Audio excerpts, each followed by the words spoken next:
What's up guys, it's Flameon from Flameon Miniatures, and today I have for you a very quick video tutorial about painting purple clothing on my Chaos Sorcerer from Warhammer 40k game.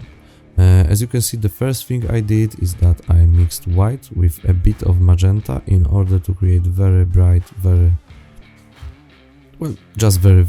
bright layer of pinkish color that is going to be the base for my later purple clothing. And I am painting with the glaze technique this time.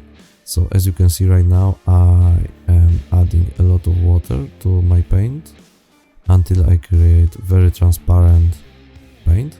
Then I remove most of the paint, this diluted paint, in a piece of paper in order to have very small amount of paint and also to create sharp pointy end of my brush. And then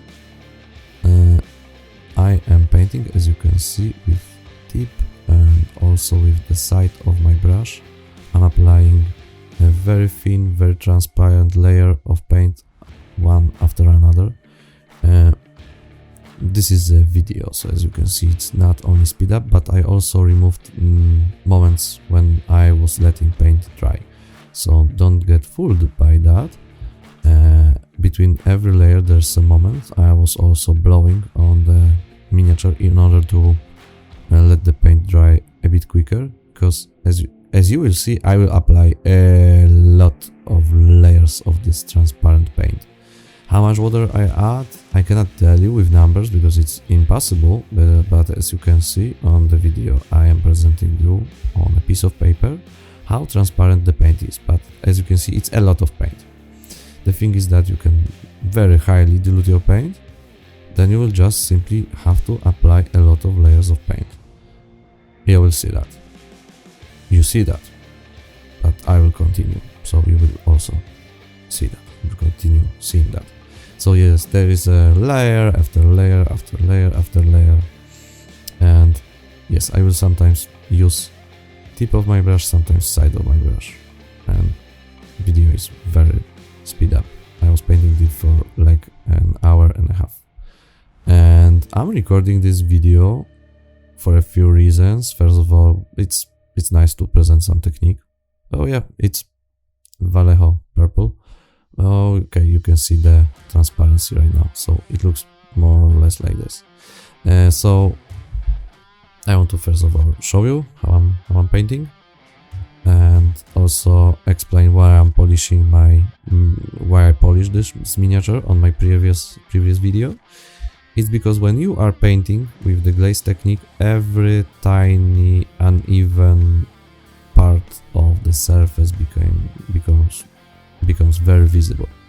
If I have a tiny grain of paint somewhere here, then this transparent paint goes around it and creates shadow under it, and it's very visible. So when I'm painting with the glaze technique, I really want to have smooth surface on my miniature. Of course, now when we have plastic miniatures, it works different because they are very smooth, except maybe for the places where you can see these pixels from printers these days, but they are mostly very smooth, and I'm very rarely using the glaze technique. I didn't use it in a long time. It's a very interesting technique because you can use many different colors that are going through one material and are changing from one color into another in a completely different way than it happens when you are using my technique that I used, for example, on my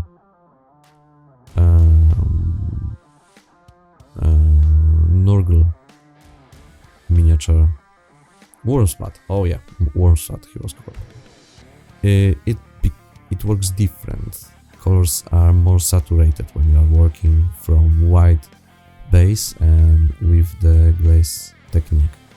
That's why I wanted to work with it on this miniature. I don't know how many details I will paint like that, but I didn't paint with this technique and in this way with zenithal lightning and white base color in years, so it's very fresh for me, new, and it's nice fun, good fun for me. That's why I'm doing it.